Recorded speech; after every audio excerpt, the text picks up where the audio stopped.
नमस्ते, म किरण कार्की। मासु भात फेरि आयो है। मासु भात एउटा सानो राय दिन मन लाग्यो। मेरो कुराले एक दुईजना राष्ट्रिय युवा संघको मेरो अग्रज दाइहरूलाई अलिकति मर्का पर्यो जस्तो लाग्यो। स्टोरीहरू पनि त्यस्तै त्यस्तै देखेँ। राष्ट्रिय युवा संघ सबैलाई मैले नराम्रो भनेको छैन भनेर मैले यो यहाँभन्दा अगाडिको हिजोको भिडियोमा पनि भनेको थिएँ। सबलाई भनेको थिएँ राष्ट्रिय युवा संघमा त मेरो सम्मान छ भनेको। त्यसमा भएको विकृति, भ्रष्टाचार, माथि टाउकेबाट भएको भ्रष्टाचार, अनि यो राष्ट्रिय युवा संघको पावर पाएर नेता सिधै भनौँ न प्रधानमन्त्रीज्यूको पावर पाएर सरकारमा त प्रधानमन्त्री राष्ट्रिय युवा संघकै पार्टी छ। अब त्यो पावर छ भन्नेमा जनतालाई दुःख दिने, जनतालाई नराम्रो भन्ने त्यो कार्य गर्नु त भएन।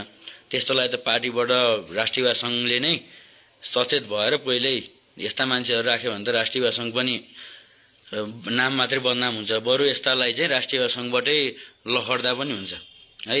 त्यो रातो लाउने झोले जस्तालाई चाहिँ राष्ट्रिय युवा संघबाट मेरो चाहिँ के छ भने राय, राष्ट्रिय युवा संघलाई राष्ट्रिय युवा संघबाट त्यस्ता ती फटा आम जनतालाई मुख छाड्ने, आम जनतालाई दुःख दिने यस्तो कार्यकर्ताहरू राष्ट्रिय युवा संघले नराख्दा राम्रो। अनि मेरो यो अग्रज दाइहरूलाई केही पर्यो जस्तो लाग्यो। मेरो दाइहरू हुनुहुन्छ राष्ट्रिय युवा संघकै, मेरो प्यारो दाइहरू। पार्टी आफ्नो ठाउँमा छ, तर हामी पार्टी बाहिर आफ्नै दाजुभाइ जस्तो छौँ। हुनुहुन्छ मेरो अग्रज दाइहरू, एक दुईजना दाइहरू हुनुहुन्छ हाम्रो राष्ट्रिय युवा संघका पूर्व राष्ट्रिय युवा संघ उपाध्यक्ष जस्तै पुष्प श्रेष्ठ दाई हुनुहुन्छ सिन्धुली। यता मेरै दाई अग्रज दाई हुनुहुन्छ कर्नल लामा कपनबाट, बुढा नीलकण्ठ 10 नम्बर, कर्नल लामा, पेमा घले। मेरो अग्रज दाइहरू धेरै राम्रो हुनुहुन्छ। खोइ यस्तो यो दाइहरूलाई त कहिले पनि शान्तिपूर्ण हुन्छ उहाँहरूसँग म राष्ट्रिय युवा संघ उहाँहरूले गर्दाखेरि उहाँहरूकै सपोर्टमा जान्थेँ, उहाँहरूलाई सपोर्ट गर्थेँ। क्षितिज दाइहरूलाईदेखि लिएर सबलाई सपोर्ट गर्थेँ। तर उहाँहरू त्यस्तो हुनुहुन्न। उहाँहरू आफ्नो वे हुन्छ, एउटा ठाउँ हुन्छ, उहाँहरूको बोली हेर्नुहोस् कस्तो छ राम्रो। म उहाँहरूलाई स्यालुट गर्छु मेरो अग्रज दाइहरूलाई।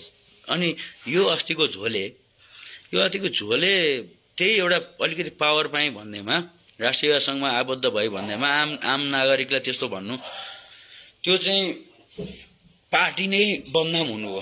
सिङ्गो एमाले पार्टी, राष्ट्रिय युवा संघ मात्रै, राष्ट्रिय युवा संघ त एउटा भातृ सङ्गठन भयो एमालेको। राष्ट्रिय युवा संघ मात्र नभई सिङ्गो एउटा एमाले पार्टीलाई नै यसले जोड्छ।